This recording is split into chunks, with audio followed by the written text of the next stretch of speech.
everybody. It is Becky, Will, and John here. Excited to talk to you about digital advertising as usual. A lot of times we come in here and we're often talking quite a bit about people who are just getting started on Google Ads, right? We're explaining to people, here's how you set things up properly. Here's how you stay compliant with Google. But a lot of times we get started with clients and we're able to get them to a really good place with Google.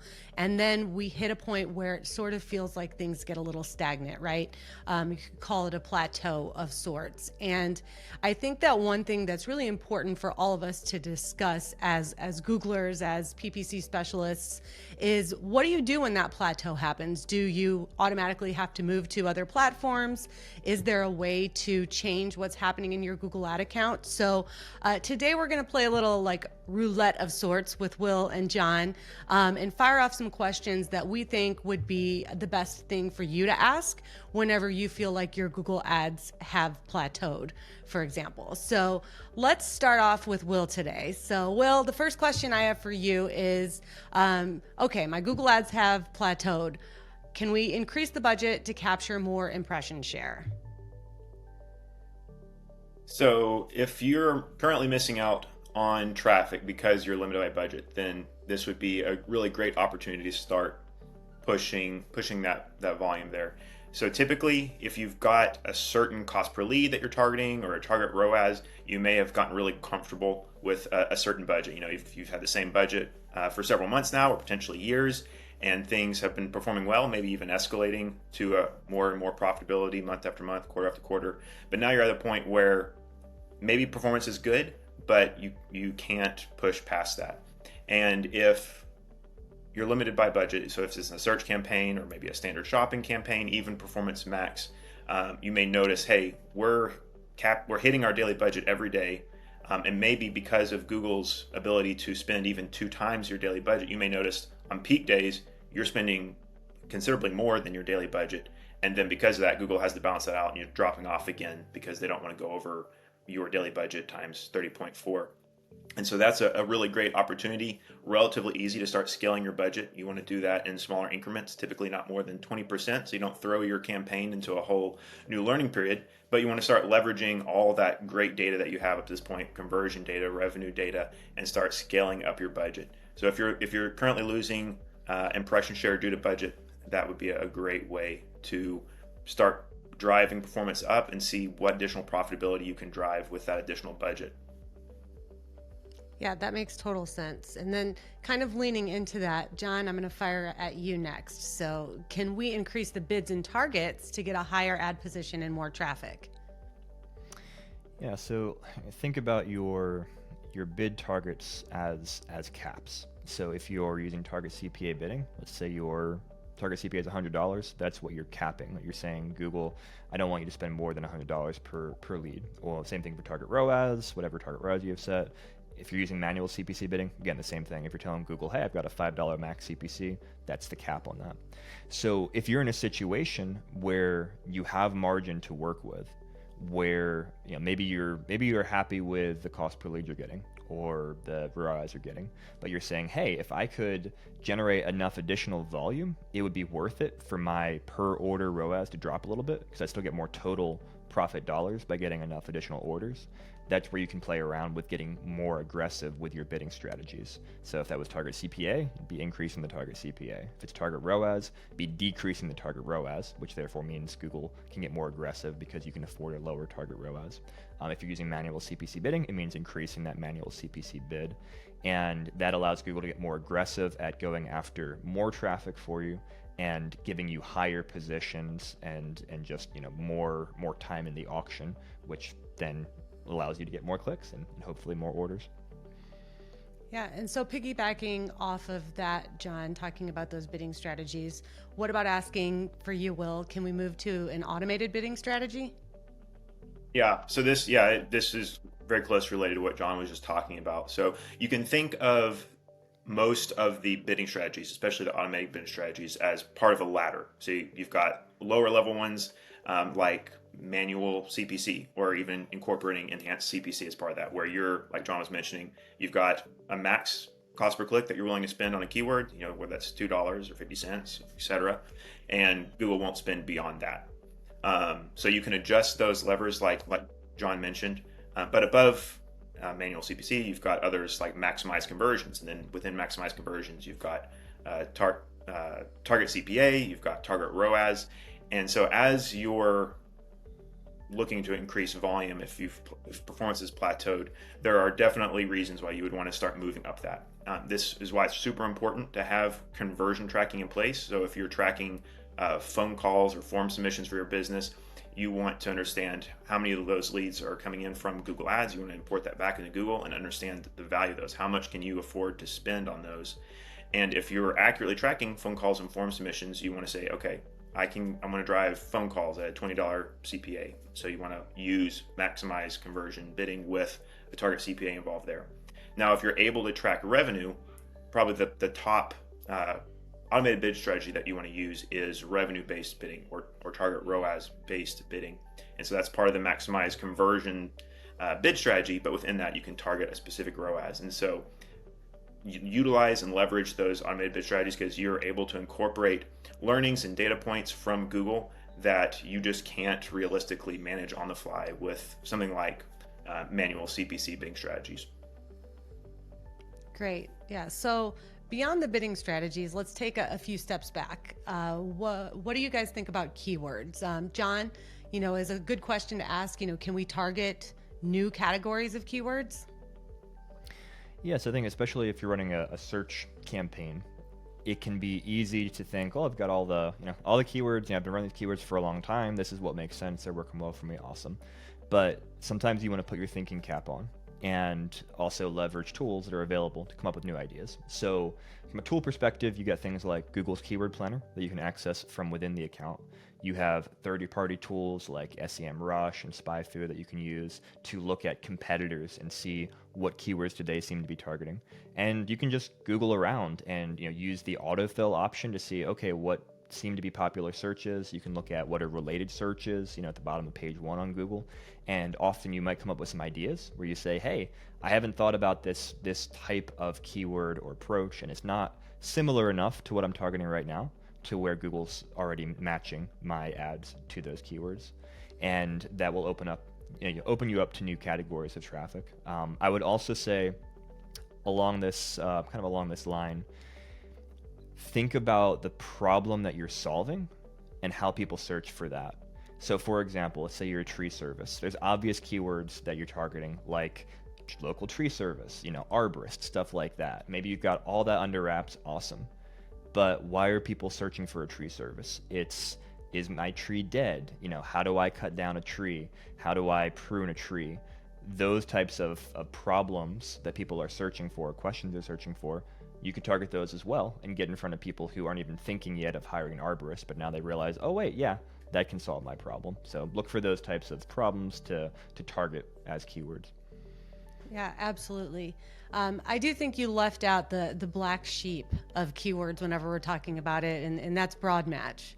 Will, what do you think about the question, can we add broad match keywords? Absolutely. So broad match keywords, if you've been on Google Ads for a long time, you may have been able to accrue a whole arsenal of really great targeted phrase match and exact match keywords. You've built out huge lists for negative keywords that you've applied to the whole account, the campaign, and broad match was something that you've avoided for good reason, potentially, because it just drove so much irrelevant traffic. Google was just too loose with the parameters, and you weren't seeing good success because you were wasting so much spend. Broad match has gone through quite a few iterations over the past years, and even more recently, and it's turned into something that's even more than a standard match type that you would see with phrase match, exact match, and even broad match historically. It's now turned into something where Google is looking at the keyword that you're using, the actual text itself, but it's meshing that and marrying that to the landing page content, the information that is on your website where you're directing traffic to, and balancing that with the text of the keyword, and then also looking at what other people are searching, almost like a dynamic search ad group would be, where Google is looking at information on your website to see, okay, what searches might be relevant, and then showing your ad because of that. And so broad match is a little bit more advanced, and it's more intelligent now when you use those keywords. And so if you've reached a point in your campaign performance where it's plateauing and you're utilizing great keywords, phrase match, exact match potentially, and a lot of negative keywords, broad match would definitely be worth testing. You can replace your existing keywords with broad match or add them in, and continue to keep a close eye on the search term reports to see what other negative keywords may be added. But utilizing broad match alongside an automated bid strategy, like we talked about earlier, could give you a lot of new opportunities to show in the search engine results pages, especially on search campaigns, and give you a lot of new opportunities there. Yeah, that makes sense. So, kind of moving out of the keywords and into campaign types, John, what are your thoughts on targeting higher funnel traffic through additional campaign types? Yeah, I'd say often when leads come to us and they're saying, hey, we're kind of plateaued, we're capped, where to go from here, they're using the bottom of the funnel campaign types. So Google search, Google shopping, and there's a lot of other campaign types within Google that you can use higher up in the funnel to create awareness, create interest in your product or service, and get people down that funnel to convert. So I would encourage you, all right, let's think about YouTube. There's so much opportunity on YouTube. Do we have good video content? Can we create good video content to go after relevant audiences, relevant searches on YouTube to get in front of people, get in front of the right people who maybe aren't even searching on Google right now, and therefore we can't reach them with our search or shopping campaigns. You've got performance max campaigns, which is kind of a step up from search and standard shopping, kind of step up in the funnel. And we've talked a lot about performance max, when you should use it, how to use it, etc. You can go watch our other videos for more details about that. But performance max is an option. Above performance max, you've got demand gen campaigns, which currently is the only place where you can target lookalike audiences in Google, which is pretty cool. And so, yeah, think about what other campaign types, what other points in the funnel can I reach people once I've kind of capped out or maxed out the just standard shopping and search campaign side of things. Yeah, that all is incredibly relevant to addressing that issue of plateau that a lot of times clients are seeing. Will, earlier when you were talking about keywords, you mentioned landing pages. So I think that one thing that's important to ask whenever we're plateauing is what's my conversion rate optimization? What's happening here? So, Will, can you kind of fill me in on what your thoughts are on testing new landing pages? New landing pages, new product pages, adding information or completely adjusting the approach and A/B testing those potentially is a great way to look to capture additional traffic, improve sales, and improve that conversion rate. We will often get locked in if you've been using landing page for a long time and you feel like you've added a lot of elements there, and not thinking through what new users are seeing when they come to that. So testing different things, testing different approaches. There are a whole host of different elements that you can add to a landing page or test adding to a landing page that can improve things just with the type of content and the type of creative you're using. So not just images, but looking at the videos. If you're already using a video, different types of videos. If you're a lead generation primarily focused business and you're looking at capturing additional leads, how you're asking for information in your form or where the form is hosted on that page, how easy it is to go through that, how many steps there are.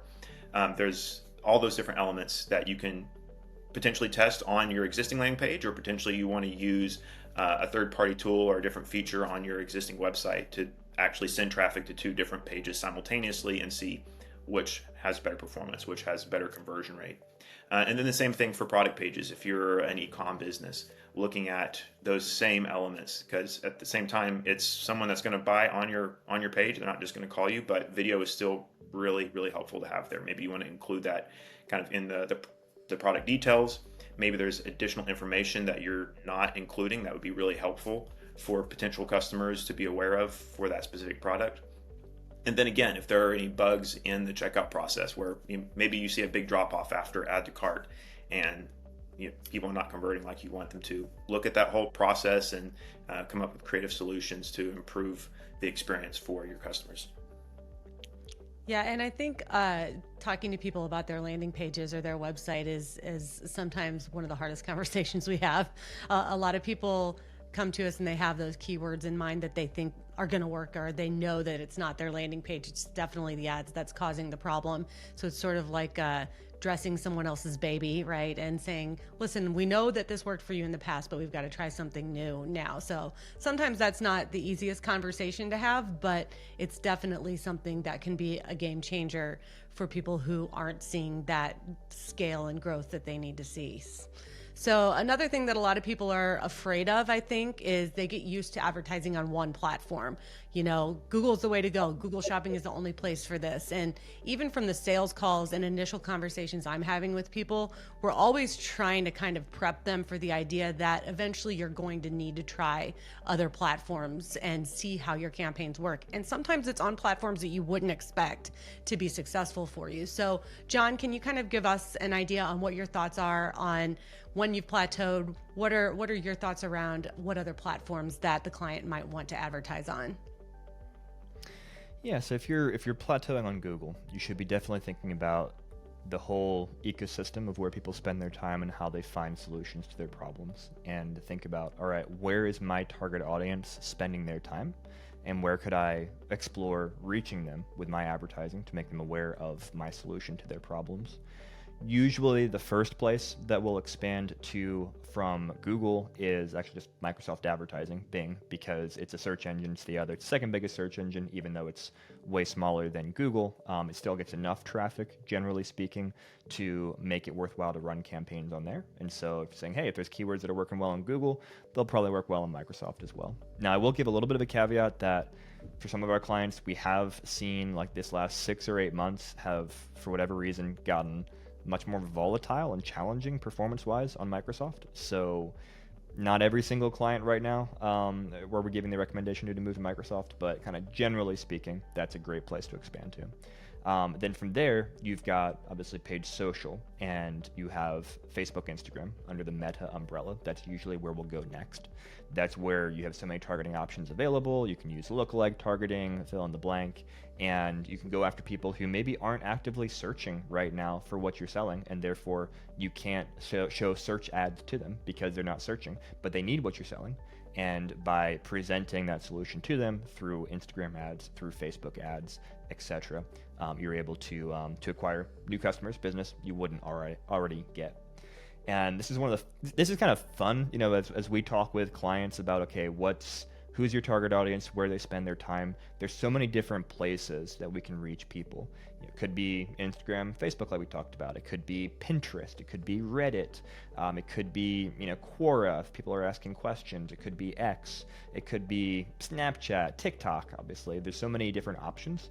And I'm not saying you should try all of them at once. You should definitely be strategic about testing things out. But do test and think, okay, where is the highest concentration of our audience, or just kind of what makes sense in terms of a logical expansion from what we're doing on Google, and then go test it out and see how it impacts your numbers. Yeah, a lot of times it's scary to spend money on those other platforms without knowing if they're going to work, but a lot of times it really pays off big time for clients that wouldn't expect it to be successful on a particular platform. So kind of tying this whole package together, right? We've plateaued. We're looking at all the different things we can do in our campaigns. I think it always comes back to that holy grail of tracking, right? Tracking is so important across everything that you're doing when it comes to your digital advertising.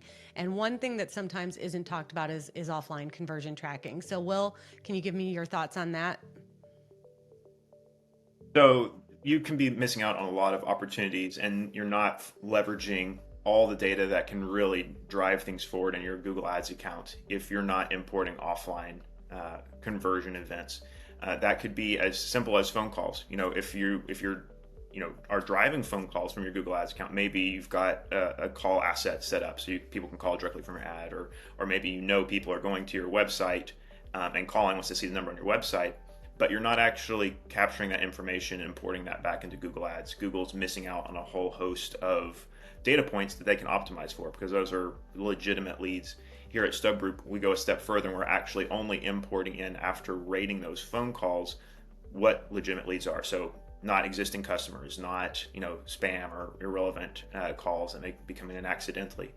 And so you want to get as close to that true number of leads, real life conversions that are coming in, and importing those into your Google Ads account so that you can leverage that, so you can set accurate CPA goals for your bid strategy. And then beyond that, even, especially if you're a lead generation focused business, all of those leads that are coming in, whether it's from a form submission or a phone call or other sources, what happens after that? Are those individuals disappearing off into the sunset after they, did some window shopping with you and decided it wasn't for them, or they actually end up working with you? Depending on your business, one of those leads actually converting and becoming a customer could bring you a significant amount of money. And so if you're using a CRM, something like HubSpot or another tool, you have the ability to import that information into Google Ads and then get that much closer to what you're truly interested in. Now, leads for you are what you're optimizing for. Those are really important. You need that flow of leads in order to convert those. But ideally, you're looking for new customers, you're looking for sales, you're looking for those relationships. And so being able to import that in and give Google that data so they can optimize more effectively is going to set you significantly further down that pathway towards future success and scaling that volume. And also, even if you're a lead generation business, there is a monetary value tied to that. So you have the opportunity to move beyond just maximize conversions with a CPA goal, for instance. Now you can actually start leveraging a revenue-based goal, because if this lead converted and it drove, $100 or $10,000 in revenue for our business, now you can tell Google that, and then you can start to optimize based off of that revenue data and get much more efficient, much more clean, and much more targeted with your campaign performance and moving out of that current plateau into success in the future. Yeah, I think that's one of the number one things that people are often missing out on whenever they come to us is tracking across the boards. It's always something that we point out isn't being done correctly almost time and time again. So I think we put together a lot of really great ideas for people today that might be having this issue. John, do you want to add anything before closing us out? So I think we hit 10 questions here. I would just throw in the bonus question. If you've hit a plateau, can you call StubGroup? Call StubGroup. We'd love to talk with you about your campaigns. We do a free consultation where we do a deep dive into what you're doing and apply these types of ideas and many more to see how can we help you ultimately make more profit from your advertising. So reach out through our website, stubgroup.com. We'd love to chat and turn that plateau back into a hockey stick curve for you.